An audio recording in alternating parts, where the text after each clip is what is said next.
Hi, and welcome back. In this third video, we're going to cover how to treat non-administrative expenses that we have identified. So let's go back to the two files that we had in our last video. We actually had three files. We had the budget on PDF. We had the global indicator framework for SDG targets, and also we had our newly created budget document, or the entire budget in a single file. So once the idea of the previous video was to compile all the information into the Excel file, which by now, if you were able to go over the 270, approximately 270 budget lines, you will already have basically taking the important components of your budget PDF file, into your Excel file. So by now, it should look something like this. Let me just increase the size of the screen.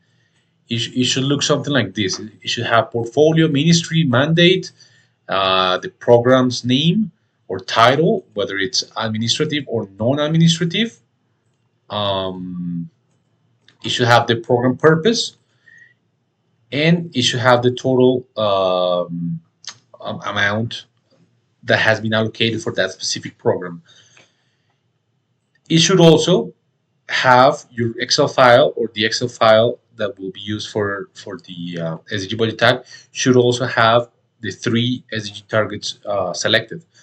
We did an example with program 1 and 2. I told you not to touch administrative expenses for now.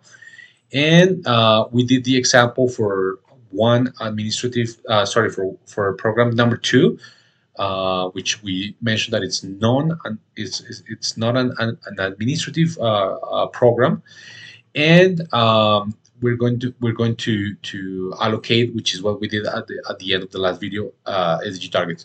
So your file should look like this. It should have 3 extra columns in addition to the information that you compile from the PDF file, and then it should look something like this. It should have, I'm only showing for the portfolio of finance, but you can do it for all 270 expense lines. So once you have this information, what you want to do, we're going to focus, that's the purpose of this video, to focus only on non-administrative expenses. So I want you to select only non-administrative expenses, only the ones, and then we're going to add a few columns. The idea, let me explain narratively before we get into the details. The idea is to spread out in a dashboard, if we can put it in those terms. We want to spread out this information regarding program number 2. We mentioned that program number 2 is trying to impact SDG target 163 as well as 144. Right? We want to see that in a dashboard, right? Where we have a sort of spread out that information between the different columns. This is the part where it gets tricky, but I want you to follow me and follow me very closely so you don't get lost. So given that we have to, we want to see this information spread out by SDG target, the idea behind this is to have a detailed financial information for how much a country is contributing to each SDG target, but we have to break down that amount, right? For now, we have only done a narrative tagging. We have only chosen what kind of themes the program purpose is trying to achieve, and based on that, we have allocated up to 3 SDG targets. But we haven't actually gone into financial details. That's the purpose of these next steps. So the first thing that you want to do is do a few procedures that will allow us to identify how many resources for the main SDG target and how many for the second one. So the first thing that we want to do is count and determine how many secondary SDG targets we have. In this case that we have been managing, I'm going to highlight it in some color that it's easy for you to see, to visualize. Program number 2, if you remember, it has a main SDG target, but it only has one secondary SDG target. So in this case, we want to use a count formula in Excel, a count formula to count how many secondary SDGs we have allocated before. In this case, we have only one, right? The range for this formula is only the secondary SDG targets. We have only one, so it counts that there is only one secondary SDG target. And then we proceed to estimate how many financing we should allocate for the main SDG target. So let's go. Let's go into the details of the formula. Here we're having a conditional formula if basically there is zero secondary SDG targets. We want the formula to give us the entire budget for the main SDG target. But perhaps more likely is the case that there are more than zero, there is at least one secondary SDG target. So we want to allow for the formula in all other cases to multiply, whether it's one or two secondary SDG targets, to multiply the program's resources by 75%. We want to extract the 75%. So we're going to multiply it by 0.75. That way we get 75% of that total program. So what we're doing here is extracting out of this total budget for the program. We are extracting 75%, and it has been calculated to be 15, in this case 15.9 million Seychelles rupees for the main SDG target, depending on whether there is zero or at least one SDG target. Here we have one, so we know that the main target, which is 163, will get 75% of those resources. Next, we add another column to determine how many resources we're going to assign to each secondary SDG target. We're going to be hovering between two worlds.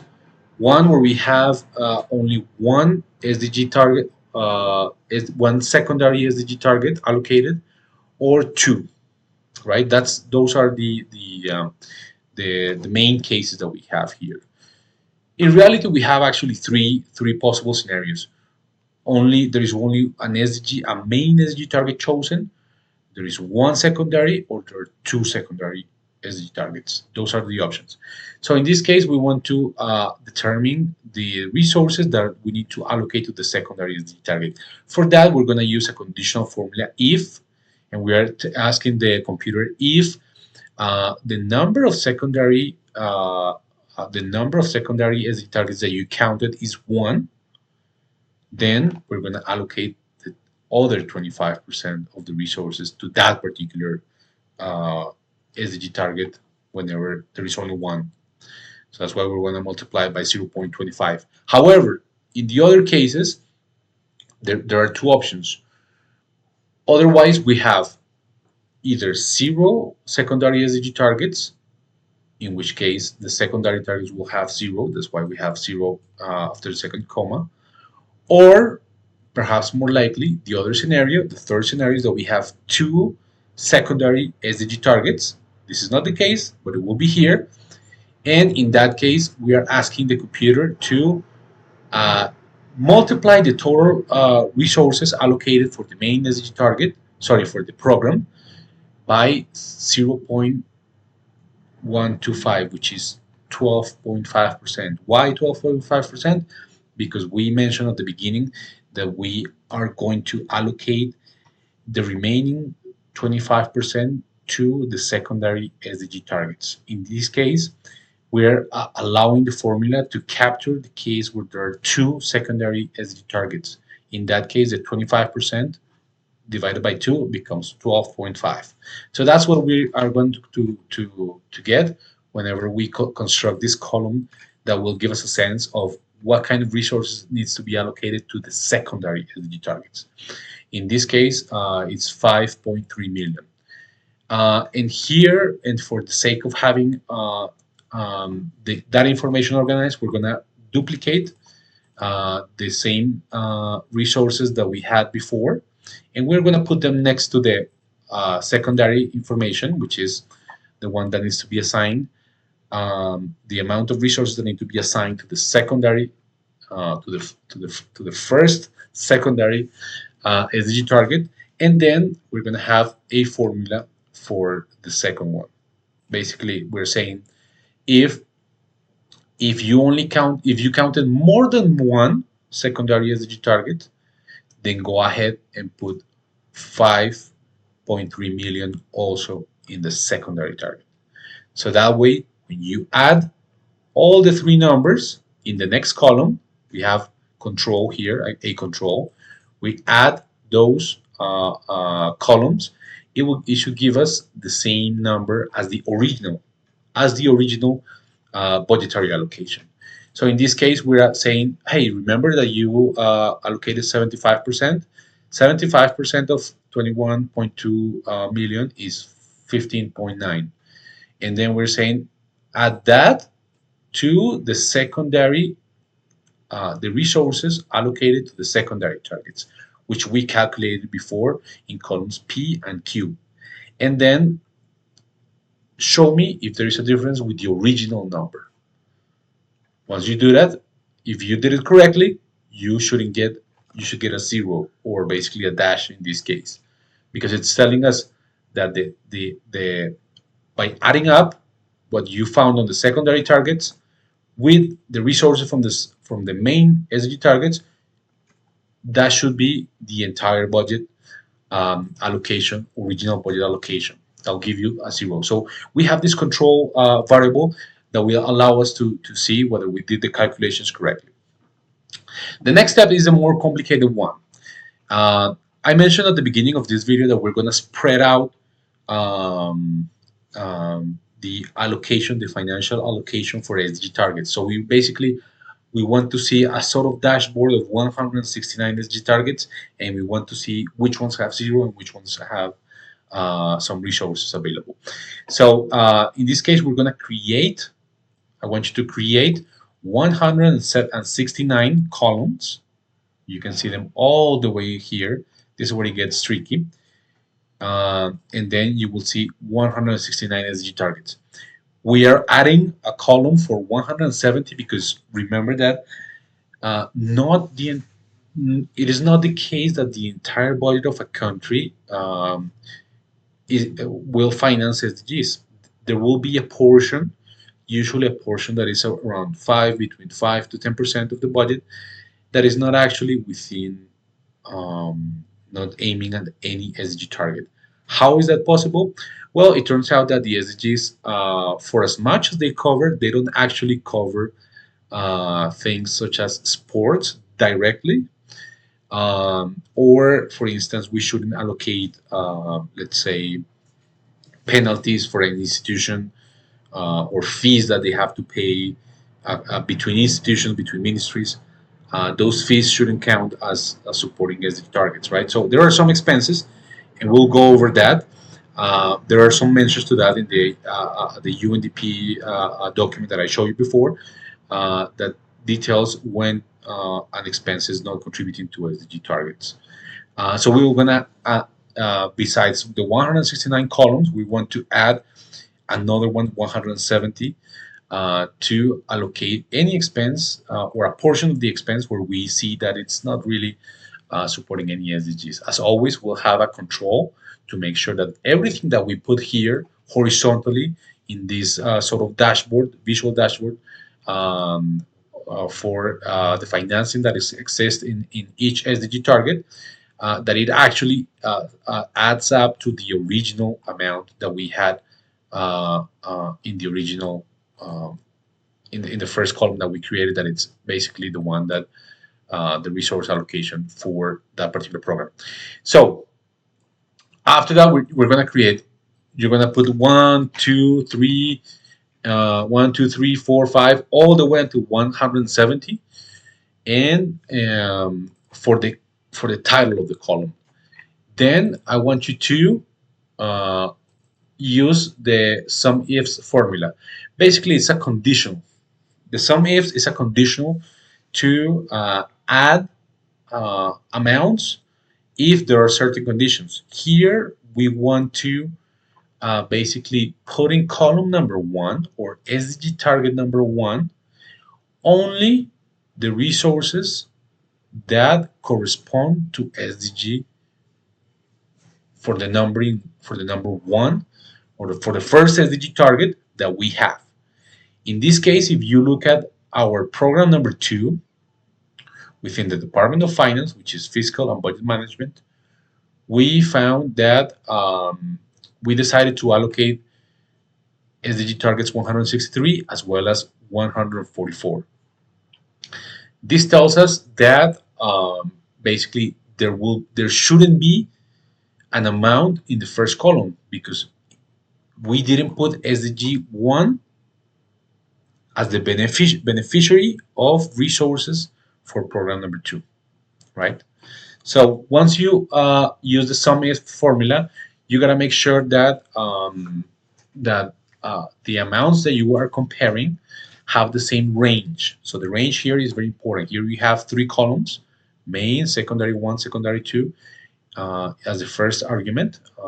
Sorry, actually as the second argument, and of the formula. And first we are making sure that we allocate, that we add up those amounts that we see in the distribution of financial resources for each tagging, for each tag.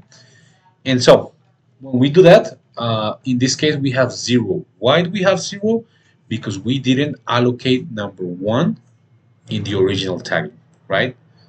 So what you will see, you will see is a bunch of zeros all the way horizontally, all the way until we encounter first number 144 and then column 163. When we get horizontally to those columns, you will see that the secondary SDG target will have the amount that we have for the secondary SDG target, which is 5.3 million. And then in 163, we'll see 15.9 million. So let's go over that right now. If you follow the blue row, you will see that we progress through the SDG targets all the way. It's 0, 0, 0, 0, 0, all the way until 144. There is your point. There is your 5.3 million. So as you can see, we are distributing this for all SDG targets because we want to see what kind of financing exists for the 169 SDG targets.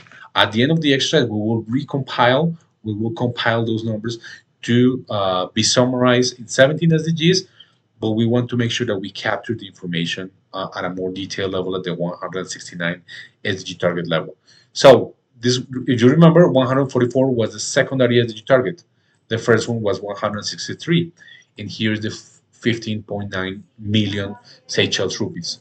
So at the end of the day, in the last column, we also create a control where the sum of all of those columns, and if you subtract the original budget allocation for that program, it should be zero. So in this case, we have correctly allocated um, the programs, the resources of this particular program into the 169 SDG targets. So going back to the original amount, we want to do the same thing for the other non-administrative. That's why we filter it at the beginning. Non-administrative expenses. So in summary, we want to do the same thing. Once again, we want to understand how many secondary columns we have. We want to obtain 75% of the resources. Basically, if there is more than one SDG targets, uh, you will see an amount here. And as mentioned, we also want to make sure that we identify how many resources we have to allocate for the secondary SDG target. And that's the same information that we're going to put here for the purpose of using that three-part range to allocate it to these three columns. How do we do that? We just went over that using the sum ifs formula here by comparing the range of these budgetary allocations with the range of these um, ident identifiers for columns. So then it will go one by one, column by column, allocating SDG targets. That's the way we treat non-administrative expenses. Uh, what is this going to lead up to? It's going to be more clear in the next few videos, perhaps towards the end. But this is basically the way you're going to proceed with the entirety, with all expenses that will have a non-administrative nature. Once you do that for, in this case, for all the finance portfolio, but also for all MDAs, you will get a sense that you have already covered about 90% of the work here by doing applying this sum ifs formula to all of those expenses. That's it for now. Thank you, and I'll see you in the next video.